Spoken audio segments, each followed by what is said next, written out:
Hi everyone สบายดีทุกท่านสำหรับคลิปบทเรียนนี้กูตุ้ยสิมาแบ่งปันให้ผู้เรียนรู้เกี่ยวกับพวกเฮาใช้ Go กับสถานที่หรือกิจกรรมต่างๆพวกเฮาใช้ Go กับสถานที่หรือกิจกรรมต่างๆหัวข้อภาษาอังกฤษเฮาก็อ่านว่า we use Go with place or activities. We use Go with place or activities.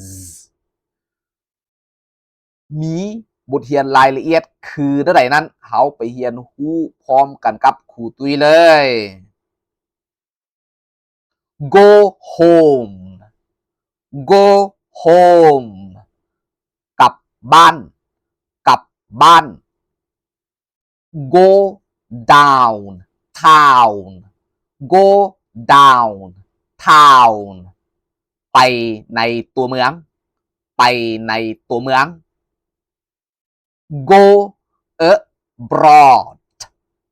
Go abroad. ไปต่างประเทศไปต่างประเทศ Go north. Go north. ไปทางเหนือไปทางเหนือ Go south. Go south. ไปทางใต้ไปทางใต้ Go straight on. Go straight on. ไปซื่อๆไปซื่อๆ Go left. Go left. ไปทางซ้ายไปทางซ้าย Go right. Go right.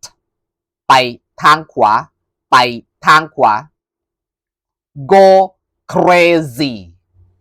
Go crazy. บ้าไปแล้วบ้าไปแล้ว Go up.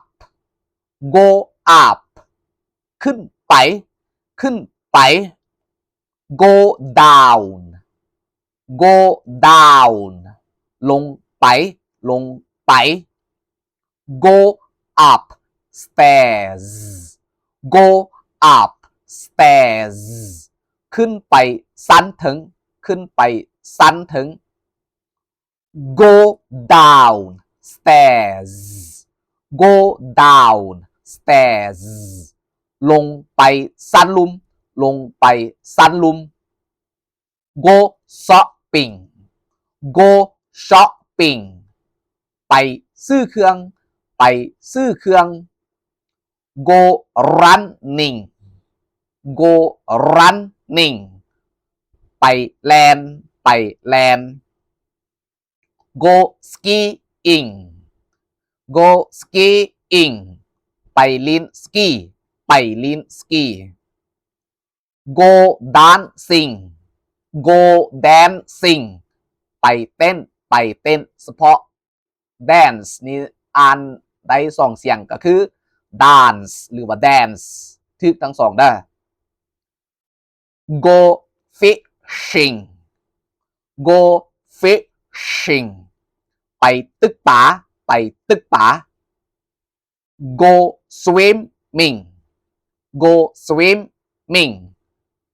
ไปลอยน้ำไปลอยน้ำขอบใจหลายๆสำหรับทานผู้เรียนที่กดไลค์กดแชร์กดกระดิ่งกด Subscribe ให้ครูตุ้ยช่องทาง YouTube TikTok Facebook Page เพื่อเป็นกำลังใจให้ครูตุ้ยในการสร้างคลิปวิดีโอใหม่ๆออกมารับใส่ทานผู้เรียนขอบใจหลายๆเด้อ